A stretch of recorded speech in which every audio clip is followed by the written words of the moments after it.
Hello and welcome to a book introduction of Great Expectations written by Charles Dickens. And before we go into the plot, let's take a look at Charles Dickens.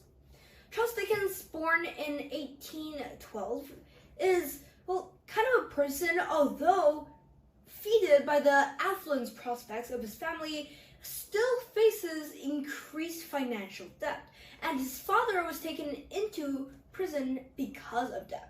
So, at a tender age of 12, Charles Dickens was sent into the factory to work for the life of himself and promptly worked for his family. He married in 1836 and eventually died in 1870, living a, kind of positive 60-something years old. And then, during his life, he remained a writing titan in the entire world.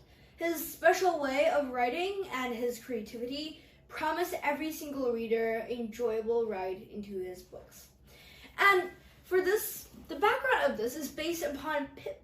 And Pip is this character dated back in which they were still using carriages and then there was still blacksmiths and stuff.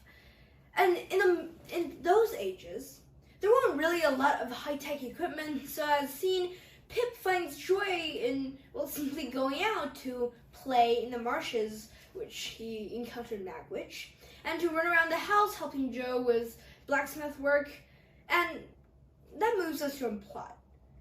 In the plot, all starts with a scene in a peaceful town of Pip, Joe Gargery, and Mrs. Joe, simply stated in a blacksmith house, which is connected to their state house. And this brings us to the marshes. Marsh is located next to the house that Pip's Joe and Mrs. Joe lives in, is a place where Pip first encounters Abel Magwitch. Magwitch is an escaped convict that came here in seek of shelter and food.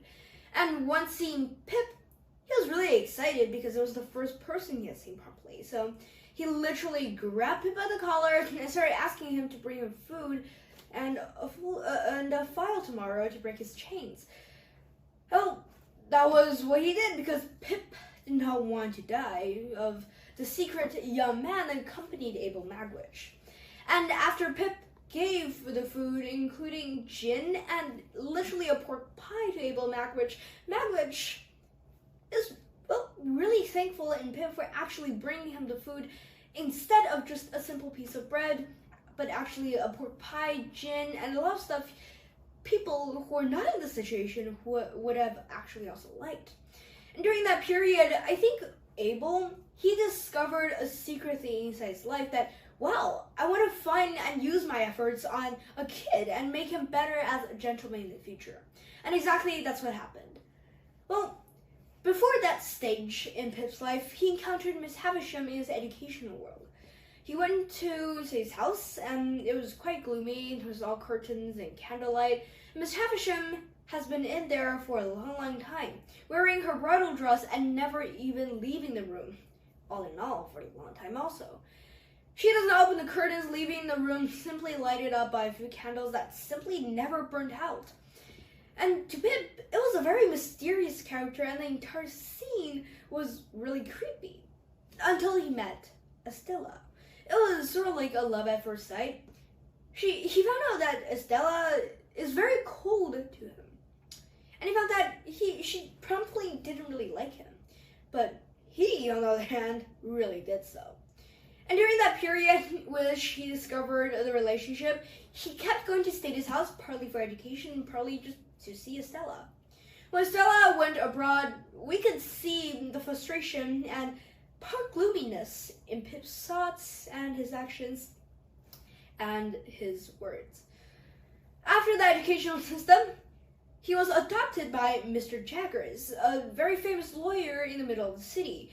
And, we could say that Pip was adopted as the son-in-law. And once he went to the city, he found Herbert Pocket, who literally turned out to be a really, really nice friend. He also found Wemmick, which leads us to his castle and the aged person. And also there's a bunch of relationships. In this case, I'll mention Herbert Pocket and Clara. And they turned out to marry at the end of the book, obviously. And Mr. Jaggers, he gave Pip an honorable amount of money. And when we later go on into the scenes, we find that he gave Pip an honorable amount of 600 pounds, and Miss Havisham gave him 900 pounds. And we must say, from a blacksmith to a person owning more than 1,000 pounds is quite a lot of difference.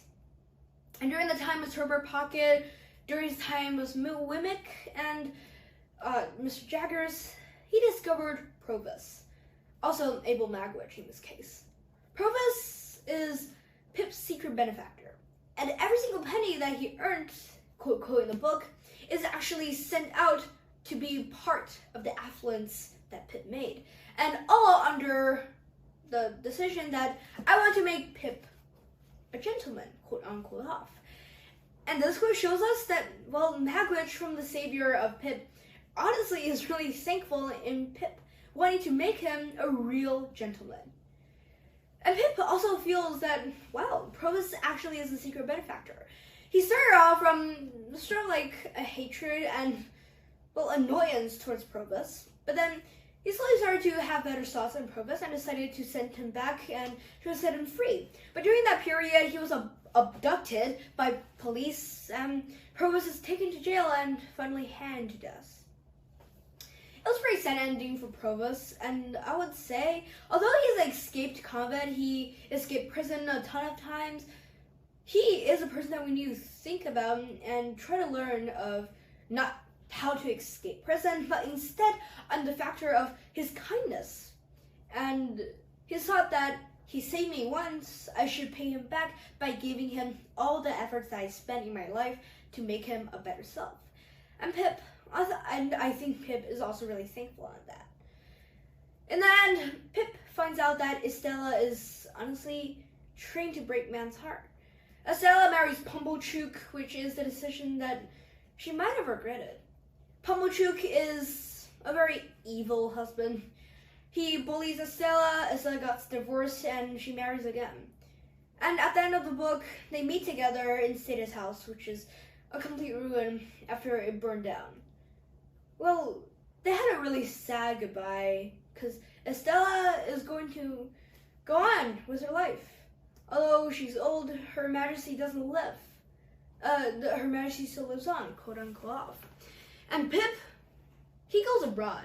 Although he might not turn into a complete gentleman, I mean, it's technically not really that possible to turn from an old ragged blacksmith to a complete gentleman.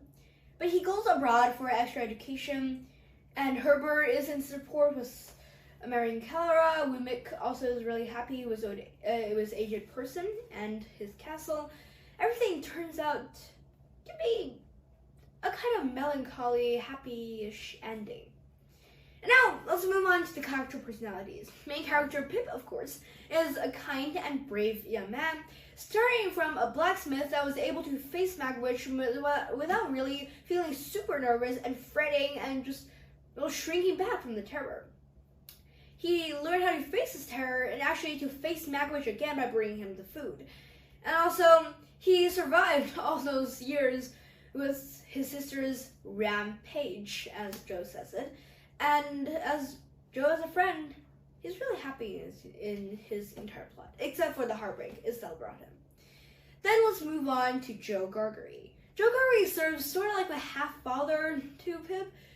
He marries Mrs. Joe, which is Pip's sister, and honestly, he serves as a sanctuary, and also is experiencing Mrs. Joe's rampages.